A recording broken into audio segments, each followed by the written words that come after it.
Alright, I would ask you not to laugh, but that kind of defeats the purpose of comedy.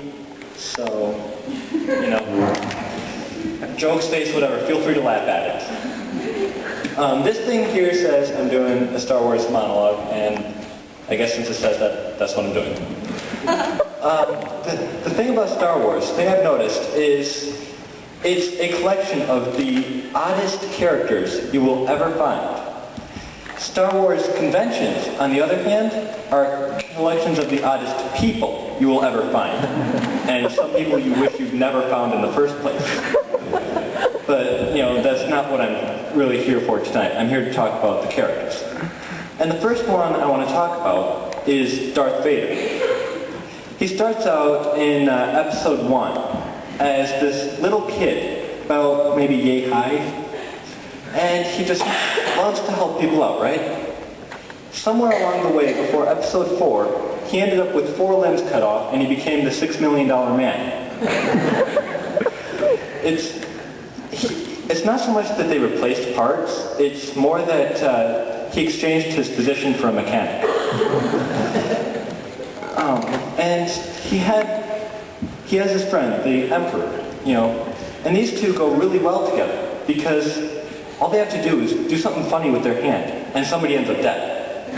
Darth Vader, he goes like this, and somebody's dead. You know, it makes me wonder what he did as a teenager as a part-time job, because I know he wasn't working as a waiter. You know, walking around like this, tons of people are going to end up dead.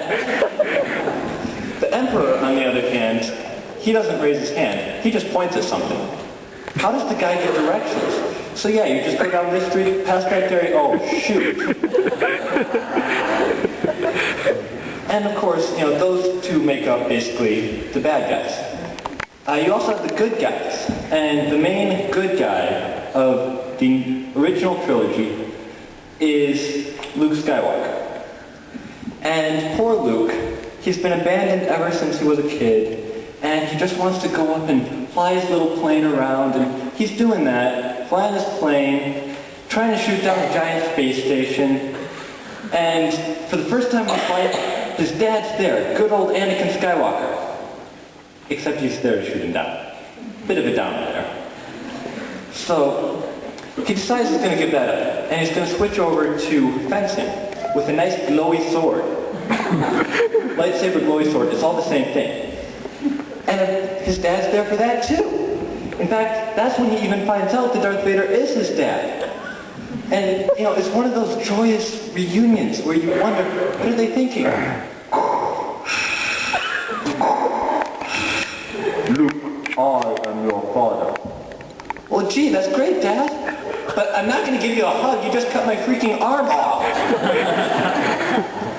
And Luke's best friend, Han Solo, you know, he's got a buddy too, Chewbacca. And those two are inseparable, and they're just as messed up as everybody else. You know, Han Solo, he's probably drinking, and it's quite understandable, because he's got a walking shag rug 8 feet tall for a companion. Another guy who drinks, and you've seen him drink in the movies, Obi-Wan Kenobi.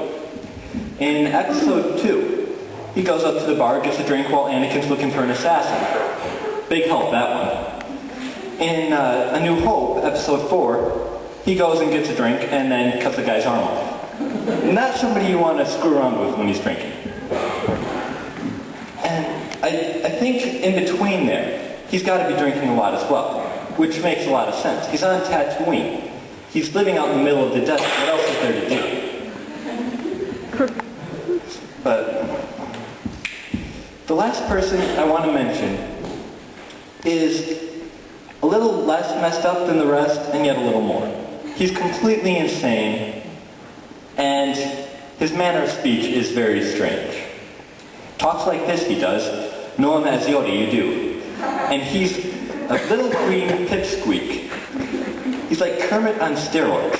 The most dangerous Muppet you will ever meet. And I'm just going to leave you with one final thought. If you ever had a battle of the green guys, the Teenage Mutant Ninja Turtles versus Yoda, Turtles would definitely lose.